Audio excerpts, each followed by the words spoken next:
Welcome children. This video is about 6th standard science unit 4 our environment. In this lesson we are going to learn about biotic abiotic factors, biodegradable, non-biodegradable waste and pollution. Let me move on to the lesson now. Introduction. The surroundings or space in which a person, animal or plant lives is known as an environment. Environment is everything that surrounds us. It can have both living biotic and non-living things abiotic. Abiotic factors are non-living things such as sunlight, air, water and minerals in soil. Biotic factors are living things of our environment such as plants, animals, bacteria and more. Organisms live, constantly interact with one another and adapt themselves to conditions of their environment. மனிதர்கள், விலங்குகள், தாவரங்கள் வாழக்கூடிய பகுதி அவற்றை சுற்றி உள்ள அந்த சூழலை தான் நம்ம சுற்றுச்சூழல் அப்படின்றோம். இந்த சுற்றுச்சூழல் பார்த்திங்கன்னா போத் அந்த லிவிங் உயிர் உள்ள பொருட்கள், உயிரற்ற பொருட்கள் இரண்டுமே சேர்ந்து இருக்கும். உயிரினங்கள் ஒன்றையொன்று சார்ந்து வாழ்வதோடு சுற்றுச்சூழலுக்கு ஏற்ப தங்களை மாற்றிக்கொள்கின்றன. The ecosystem.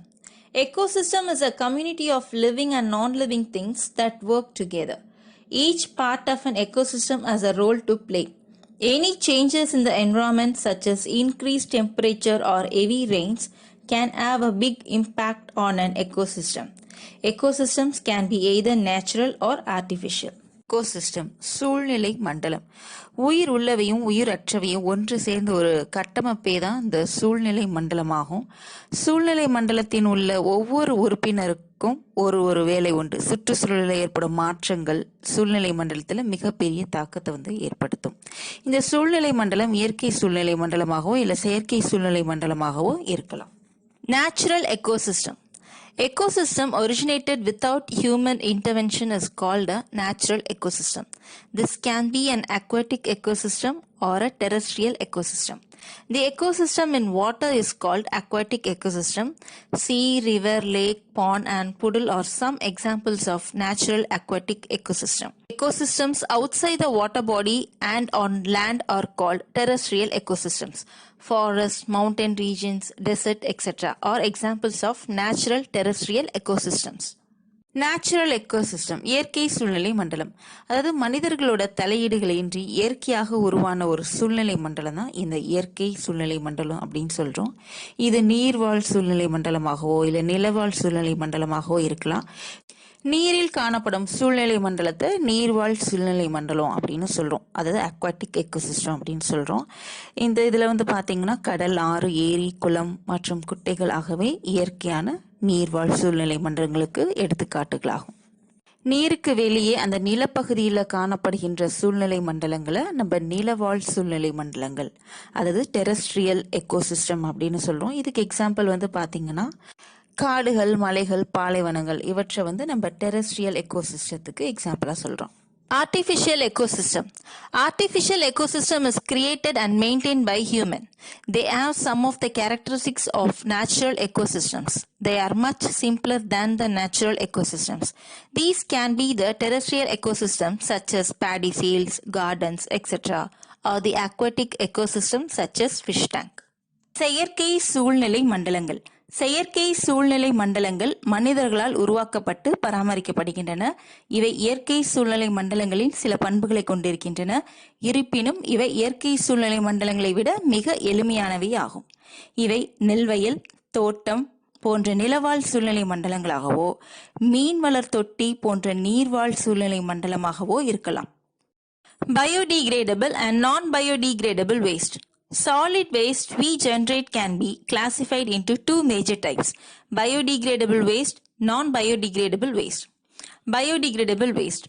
The term biodegradable is used for those things that can be easily decomposed by natural agents like water, oxygen, ultraviolet rays of the sun, and microorganisms, etc.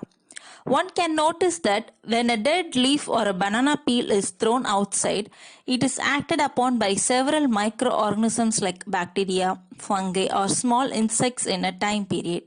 Biodegradable waste includes vegetable and fruit peels, leftover food, and garden waste. grass, leaves, weeds, and twigs. Natural elements like oxygen, water, moisture, and heat facilitate the decomposition, thereby breaking complex organic forms to simpler units. Decomposed matter eventually mixes or returns back to the soil, and thus the soil is once again nourished with various nutrients and minerals. Solid வேஸ்ட்டை நம்ம இரண்டு வகையாக பிரிக்கலாம். அதாவது உயிரின சிதைவிற்கு உள்ளாகும் கழிவுகள், உயிரின சிதைவிற்கு உள்ளாகாத கழிவுகள். பயோடிகிரேடபிள் வேஸ்ட்டு, அப்புறம் நான் பயோடிகிரேடபிள் வேஸ்ட். ஃபர்ஸ்ட் ஒன்று பயோடிகிரேடபிள் வேஸ்ட். இந்த உயிரின சிதைவுறுதல் அல்லது மட்குதல் என்பது பொருட்கள் இயற்கை காரணிகளான நீர், ஆக்சிஜன், சூரியனின் புற ஊதா கதிர்கள் மற்றும் நுண்ணுயிர்களால் சிதைவுறுதல் ஆகும். வாழைப்பழத்தோள்கள், இலைத்தழைகள் ஆகியவற்றை நம் மண்ணில் போடும்போது பாக்டீரியாக்கள் மற்றும் பூஞ்சைகள் மற்றும் சிறு பூச்சிகள் செயல்பாடுகளால் மண்ணோடு மண்ணாக மக்கி போவதை நம்ம பார்த்திருக்கிறோம். காய்கறி மற்றும் பல கழிவுகள், உணவு கழிவுகள் மற்றும் தோட்ட கழிவுகள் ஆகியவை உயிரின சிதைவிற்கு உள்ளாகும் கழிவுகள் ஆகும். இயற்கை காரணிகளான ஆக்சிஜன், நீர், ஈரப்பதம் மற்றும் வெப்பம் ஆகியவை மட்குதலுக்கு உதவி செய்து சிக்கலான கரிம பொருட்களை எளிய மூலக்கூறுகளாக மாற்றுகின்றன. இவ்வாறு உயிரின சிதைவிற்கு உள்ளான பொருட்கள் எளிய தாது பொருட்களாகவும் சத்து பொருட்களாகவும் மண்ணை அடைந்து மண்ணை வளப்படுத்துகின்றன. Non biodegradable waste. Those materials which cannot be broken down or decomposed into the soil by microorganisms and natural agents are labeled as non-biodegradable. These substances consist of plastic materials, metal scraps, aluminum cans, and bottles, etc. These things are practically immune to the natural processes and thus cannot be fed upon or broken down even after thousands of years.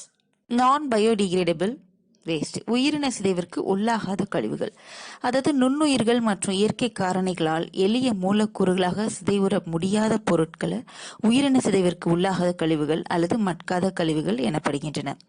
நெகிழி பொருட்கள், உலோகங்கள், அலுமினிய கேன்கள் மற்றும் கண்ணாடி பாட்டில்கள் ஆகியவை உயிரின சிதைவிற்கு உள்ளாகாத கழிவுகள் ஆகும். இவை இயற்கை செயல்பாடுகளால் சிதைவுறாமல் ஆயிரக்கணக்கான ஆண்டுகள் மண்ணில் நீடித்திருக்கின்றன. Pollution. Pollution occurs when the environment gets contaminated by wastes, chemicals, and harmful substances. Pollution is a damage caused to the environment mainly because of human activities. Any substance that causes pollution is known as a pollutant. Pollution is an unwanted change in the physical, chemical, and biological characteristics of our land, air, and water. நம்ம என்விரான்மெண்ட்ல தேவையற்ற தீங்கு விளைவிக்கக்கூடிய பொருட்கள் சேர்க்கப்படுவதால் சுற்றுச்சூழல் மாசடைகிறது. சுற்றுச்சூழலில் இத்தகைய பொருட்கள் சேர்க்கப்படுவதால சுற்றுச்சூழலின் தன்மை மாறிவிடுகிறது. இதைத்தான் நம்ம மாசுபாடு என்கிறோம். மனிதனின் செயல்பாடுகளால் சுற்றுச்சூழல் மாசடைகிறது. எந்த பொருட்கள் சுற்றுச்சூழல் மாசுபாட்டை உருவாக்குகின்றனோ அவை மாசுபடுத்திகள் எனப்படுகின்றன. நிலம், நீர் மற்றும் காற்றின் இயற்பியல், வேதியியல் மற்றும் உயிரியல் தன்மையில் ஏற்படும் விரும்பத்தக்காத மாற்றங்களே மாசுபாடாகும். Types of pollution. There are 4 major kinds of pollution: air pollution, water pollution, land soil pollution, noise pollution.